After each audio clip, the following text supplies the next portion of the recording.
Fox News contributor Ari Fleischer, and the author of The Coming Collapse of China and the Great U.S.-China Tech War, Gordon Chang. Gordon, let me start with you about this. I am watching saber rattling, the likes of which I've never seen before. We may now, within hours, perhaps days, have a confrontation in the South China Sea with the Communist Chinese. They know nothing happened when that balloon was flying all over the continental U.S. and over Alaska's airspace.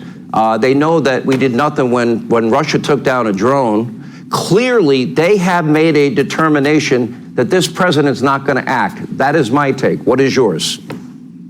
I agree with you, Sean, because, flying that large balloon over our nuclear weapons sites, in other words, they were preparing for a first or second nuke strike on the U.S., that showed utter disrespect, utter disregard for the United States.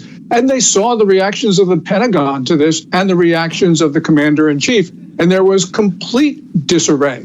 We could have shot that balloon down over Alaska, over Canada, over uninhabited land, and we didn't do it. So there was a failure of the highest order. And we have seen the collapse of America's position around the world at all of these places that you mentioned. And this is happening because Biden has gone back on successful American policies. President Trump had the most successful Middle East policy of any American president since FDR.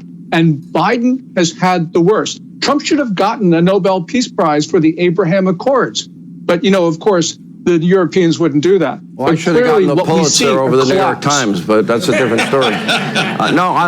This is so serious to me, Gordon, what you're saying. And obviously Joe Biden has abdicated the role of the U.S. in the free world, but also the world in general. And now it was clear, the Saudi decision, a very conscious decision, not only did they allow China to broker a deal with their arch nemesis, Iran, next to Syria, but now they also reduced the production of oil, by 1.3 million barrels a day, which will raise prices because the U.S. is out of the domestic energy production business. Yes, and President Trump, one of the first things that his national security team decided was that the U.S. was going to maintain energy independence, and we were going to pump oil and gas and use it to sell to others and to get them to follow American policies. This was great policy, and Biden has just turned his back on it, and that's why we have the collapse of the American position. We've never seen this in our lifetimes. We're now back at the Carter era of the U.S. being considered the weak person in the world. I mean, this is incomprehensible, Sean. There was a moment, Ari Fleischer, during this President Xi and Vladimir Putin summit at the very end, and I know they wanted this to go viral. I know they wanted the world to see it. And that is President Xi saying that we have an opportunity that we have not seen in over 100 years. My interpretation of that is they now want to be the sole dominant superpower in the world. Do you agree or disagree? No, I think they both want to, and whatever happens that takes down America, that moves us down several notches, that weakens us, is all what they want. Look, this began with Barack Obama's refusal to enforce a red line against Syria when Syria moved chemical weapons. It started with a red line in Syria, and it's continued to a balloon with China. It's the weakness of the American president. This did not happen under Donald Trump, and it happens now because they measure us, and they measure Biden, and they see weakness. And Sean, you just said it right. The failure to take down the balloon right away, and just what the Russians did over the Black Sea, international territory, when they shot down an American drone. What did we do to respond? We sat on our hands. You don't think foreign nations observe this? Not only China and Russia, but Iran and North Korea too.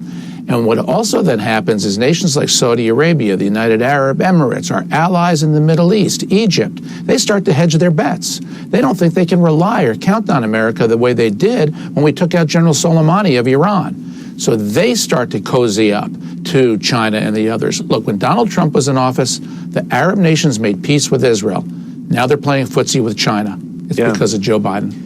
And Gordon, let me go back to you, because they're lecturing the United States and our elected officials. They're telling our elected officials that, in fact, They can't go visit our ally, Taiwan, or there'll be repercussions. They didn't even want Speaker McCarthy meeting with the Taiwanese president in California, for crying out loud. They think they can lecture us and threaten us. Go to the Drudge Report. China ready to fight.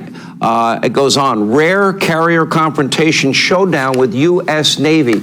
I can't imagine for a second that would ever happen with Donald J. Trump as president, because I genuinely think they feared him and they had a belief that he meant it, that he might be crazy enough to do it. And that fear was a great motivator to prevent them from doing a lot of this stuff. Yes, it certainly is. And Sean, you mentioned what's going on in the Taiwan Strait. Right now, there are 3 large navies that are in close proximity to each other: China's, Taiwan's, and ours. This is exceedingly dangerous. We have seen China with these dangerous intercepts of American planes in international airspace. And it shows, again, that disrespect for the U.S. That means, you have a Chinese military corps. They know better, but they do want to go to war.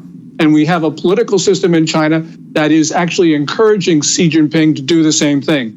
This is dangerous, and Biden and the Pentagon, they have no clue as to what's occurring inside China. And Ari Fleischer, I don't think Joe Biden will do a thing if they confront our carrier in that area. I'm not sure about that. I think that if there is military action taken against one of our naval warships, he'll have no choice. How could he just sit there silently and let that happen? Well, how could he let a spy balloon fly all across the U.S. and not lift a finger? Yeah, I think there's a difference between that and an active naval ship that has United States personnel aboard. What if they just try a blockade? I bet you Joe Biden would turn around. That's how little faith I have. Yeah, a blockade is different, Sean, and I would worry about that. I would worry about Joe Biden's fortitude about a blockade. Yeah, he doesn't even know what it is. All right. Ari Fleischer, thank you. Give it up for Ari. Gordon Chang, thank you. Hey, Sean Hannity here. Hey, click here to subscribe to Fox News YouTube page and catch